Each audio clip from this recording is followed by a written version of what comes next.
Então a gente precisa também buscar essa unidade, buscar essa harmonia.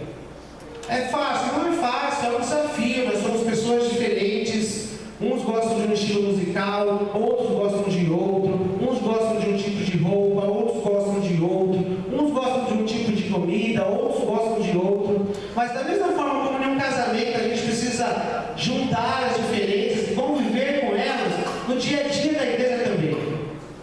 Eu sou diferente de você, você é diferente de quem está do seu lado, e a gente vai dar as mãos e vai andar juntos. Porque esse é o conselho que Paulo dá para a gente, essa é a orientação que Jesus dá para nós. Nós precisamos viver em amor, em harmonia. É fácil? Não é? É desafiador? É sim. Mas a gente pode conseguir isso. Paulo orientou assim a Sintique e a Evódia, e orienta a mim e a você também. Vivam em harmonia no Senhor. Se houver qualquer tipo de desavença, qualquer tipo de desentendimento, conversem, sentem. Essa não é a orientação de Cristo para nós, como igreja? Se alguém está dando um vacilo, vai lá, conversa com ele. Se ele não te escutar, vai com mais uma pessoa. Vai lá 2, não escutar, vamos com 3. Insista, converse. E Paulo está falando para a Evódia, para a Sintique, e para mim nessa noite, é que a gente tem que viver em harmonia. Passar por cima das desavenças, passar por cima das diferenças e viver em harmonia. É um desafio muito grande, é um desafio gigantesco, mas é um desafio plausível, palpável, possível em Jesus. Nós precisamos nos esmerar nisso, nos empenhar em viver em harmonia, e essa harmonia tem um detalhe muito especial, porque é uma harmonia que está ligada ao Senhor. Não é uma harmonia superficial, de circunstâncias, não. É uma harmonia profunda, porque é ligada em Deus. Mais um conselho que Paulo dá para Filipos e para a gente é que nós devemos cultivar alegria no nosso coração. Alegre-se sempre no Senhor. Um sorriso, um rosto com um sorriso, ele é muito mais formoso. A ciência já estudou o sorriso e viu que quem sorri mais envelhece mais devagar. Quem sorri bastante tem menos rugas. Quem sorri bastante tem mais saúde. A alegria é fundamental no nosso dia a dia. É tão ruim às vezes a gente conviver com aquela pessoa que é amargurada, está sempre de cara fechada, está sempre reclamando de tudo, nunca nada está bom. Paulo falou para Filipos, e ele fala para mim hoje à noite: Júnior, alegre-se no Senhor. Mesmo com dificuldades, mesmo com desafios, mesmo com obstáculos, se alegre no Senhor. Cultiva essa alegria que vem de Deus. É muito interessante também que Paulo não fala se alegre no seu emprego, se alegre com seus bens materiais, se alegre com a sua posição social. Ele fala, se alegre no Senhor. Porque ainda que o emprego falte, que a saúde falte, que os bens materiais vão embora, a nossa alegria vai permanecer, porque ela é baseada, ela é firmada no nosso Deus. Nós precisamos cultivar a alegria, e essa alegria tem que estar exposta no nosso rosto. A gente precisa olhar uns para os outros e sorrir, dar risada. A gente sempre usa a nossa querida irmã Nicinha como exemplo, porque é gostoso rir junto, é gostoso contar piada junto. Nós precisamos nos alegrar no Senhor. Ainda que em situações complicadas, ainda que em situações difíceis, temos que nos alegrar no Senhor. A alegria é tão evidente na vida do cristão que ela está dada por Paulo lá em Gálatas como uma das características do fruto do Espírito. Paulo em Gálatas 5:22 diz assim: porque o fruto do Espírito é amor, alegria e paz, longanimidade, aí que segue. A alegria é marca do cristão. Então, eu e você precisamos ter essa marca. Dá risada, dê gargalhadas, faça outro feliz também. Esse é um conselho muito importante de Paulo para Filipos e para a gente hoje à noite. Alegre-se no Senhor. Viva uma vida de alegria no Senhor. Também nós precisamos ser amáveis uns com os outros. E essa amabilidade tem que ser conhecida, tem que ser notória. Ela não pode ser de palavras. Ela tem que ser fruto de ações. E as pessoas têm que ver isso. As pessoas têm que ver como eu trato bem a minha mulher, ao meu filho. As pessoas têm que ver como você trata bem o seu esposo, como a gente se trata bem aqui no ambiente de igreja, como a gente se ama, como a gente se ajuda mutuamente, como a gente se preocupa uns com os outros. Paulo falou isso para Filipos: olha, gente, vocês precisam ser amáveis uns com os outros. Demonstrem esse amor, porque as pessoas têm que ser notar isso. Ele escreveu: seja a amabilidade de vocês conhecida por todos. Quem estiver ao nosso redor tem que visualizar isso. Poxa, nossa, que gostoso, tão legal ver o carinho daquele jovem, ele viu a senhorinha, olha, ele abraça, ele beija, ele se preocupa, ele ajuda a atravessar a rua. Eu não sei, tem um monte de formas da gente demonstrar o amor, mas a gente precisa demonstrar, não para se aparecer. Porque Jesus também fala sobre isso em Mateus. Ele fala assim, é um versículo bem forte dele no Sermão do Monte, Mateus 6,3, ele diz: mas quando você der esmola, que a sua mão esquerda não saiba o que a sua direita está fazendo. Ele está falando para a gente: olha, não faz para desaparecer.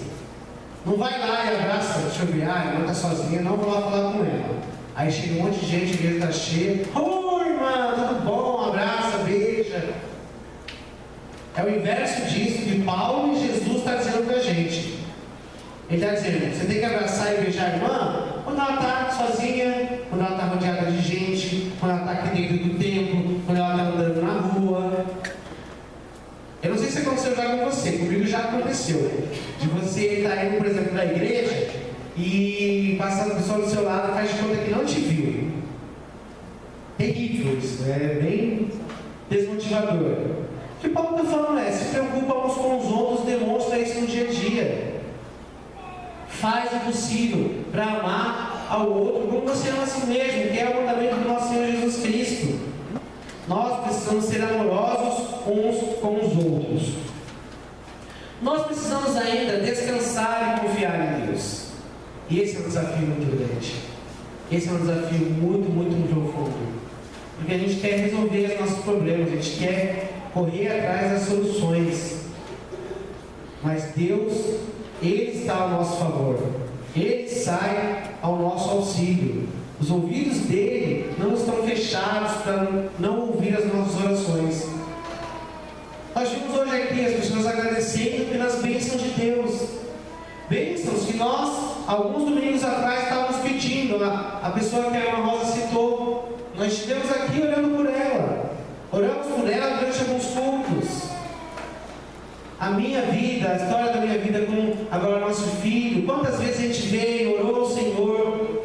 Deus, Ele está ao nosso favor. Nem sempre vai ser da forma como a gente quer, claro, mas Ele está ao nosso favor, que a vontade dele vai ser sempre boa, perfeita e agradável. Então descansa e confia em Deus. Isaías 49:15 é um versículo muito bonito, e diz o seguinte: será que uma mãe pode esquecer de seu bebê que ainda mama e não ter compaixão do filho que gerou? Embora essa mãe possa esquecer, é Deus falando, jamais me esquecerei de você.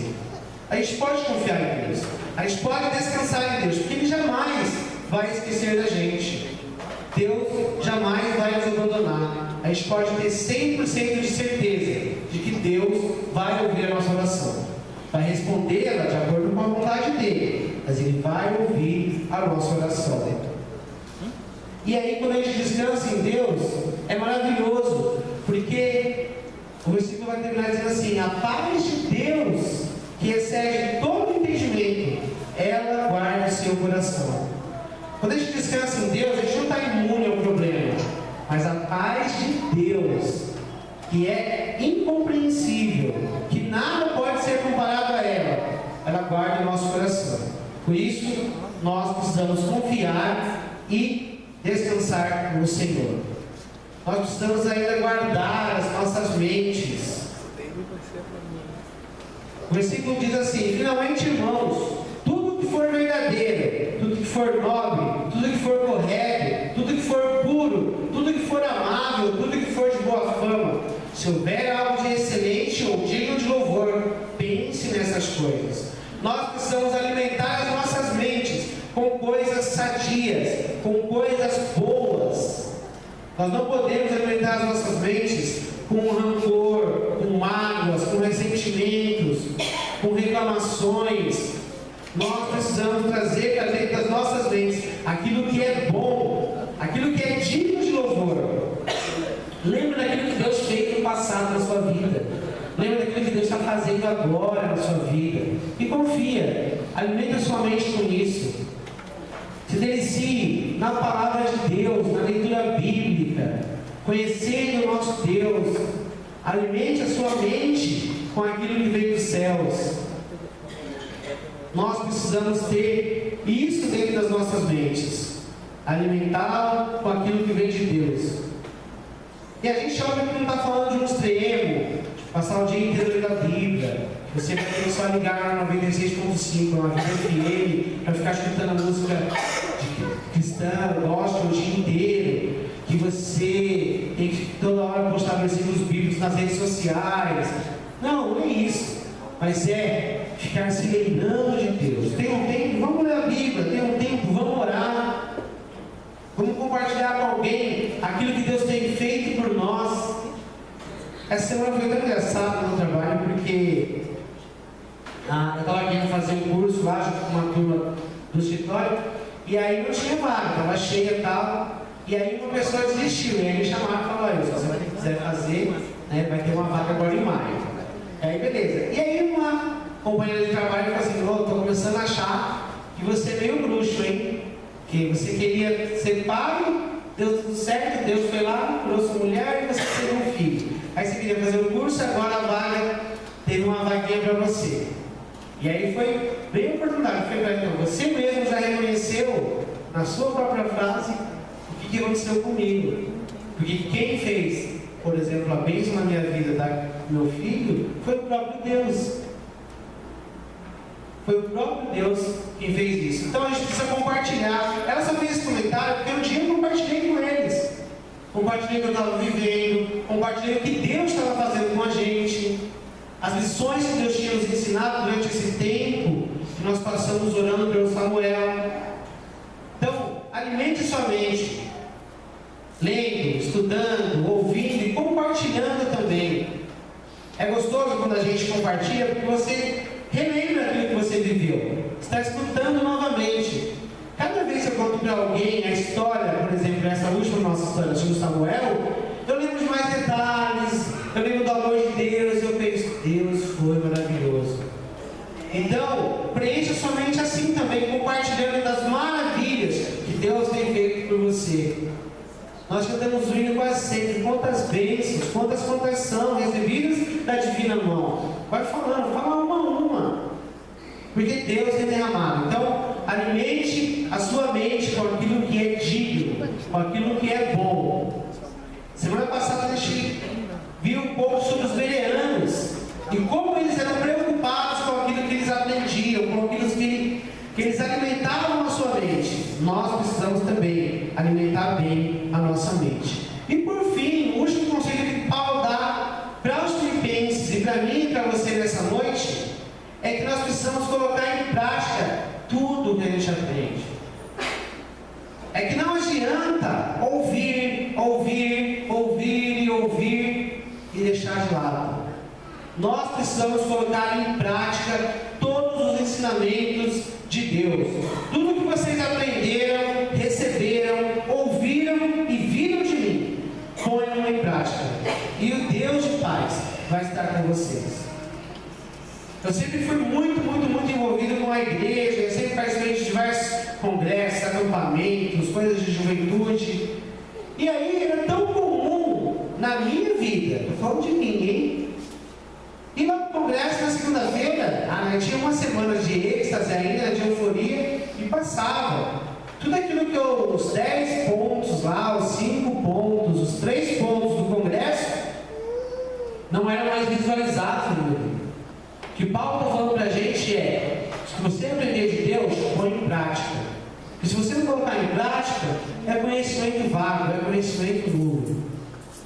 Minha empresa investiu há uns 2 anos atrás num curso bem caro para alguns funcionários lá. Era os 7 hábitos das pessoas altamente eficazes. O curso em si é muito legal. Tinha 7 princípios muito bacanas sobre eficácia, eficiência e tal. Mas que, se não forem aplicados no dia a dia, é dinheiro jogado fora. E por sinal, naquela ocasião, é bastante dinheiro que a gente não investiria como pessoa física. Na nossa vida cristã é a mesma coisa. Não adianta a gente gastar nosso tempo lendo a Bíblia, ouvindo sermões, vindo à igreja. Se não for para colocar em prática, não vale a pena. Porque a gente tem muita coisa legal para fazer. Quinta-feira lançou o novo filme dos Vingadores no cinema. E todo mundo, eu não fui assistir ainda, mas todo mundo que foi assistir elogiou muito. Então a gente pode ir no cinema. Tem muitos outros filmes legais para assistir. A gente pode sair para comer. Ter um momento gostoso, aquela refeição gostosa, domingo à noite. A gente pode ir para a praia, a gente pode ir para o parque, a gente pode viajar. A gente pode fazer um monte de coisa. Se a gente opta por estar junto com Deus, por vir ouvir a Deus, por caminhar junto com Deus, nós precisamos colocar em prática. Senão, é tempo perdido. Não adianta a gente estudar sobre fidelidade conjugal e não ser fiel. Não adianta a gente estudar sobre filhos que honram aos pais e sermos filhos rebeldes, maridos que amam esposas, mas não amarmos a nossa, mulheres que amam os maridos, mas não amarem os maridos.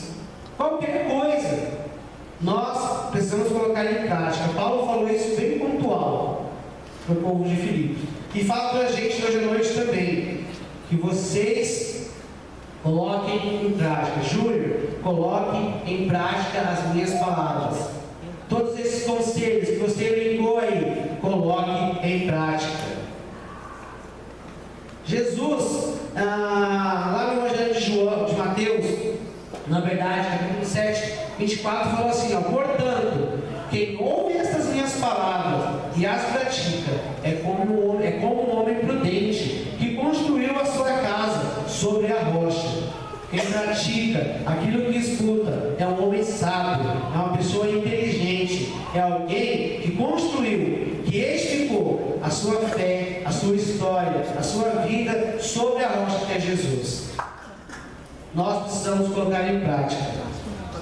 E aí, cabe a cada um de nós fazer a pergunta: será que eu tenho colocado em prática isso na minha vida? Será que eu tenho sido uma pessoa que orgulha os outros? Que quem está ao meu redor se orgulha de mim? Será que meu pai se orgulha de mim enquanto filho? Será que a minha esposa se orgulha de mim enquanto marido? Será que meu marido se orgulha de mim enquanto esposa? Será que meu pai se orgulha de mim? Nós temos que ser pessoas que os outros se orgulhem de nós. Nós precisamos viver em harmonia. E será que nós temos feito isso? Será que a gente tem deixado as desavenças, as diferenças, os obstáculos, as histórias do dia a dia acabarem com a harmonia que Deus colocou sobre a nossa vida?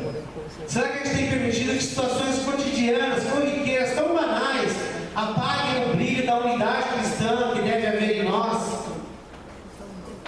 Será que nós temos cultivado a alegria do Senhor no nosso coração? Será que na nossa face, nos nossos rostos, as pessoas enxergam o brilho da alegria de Jesus?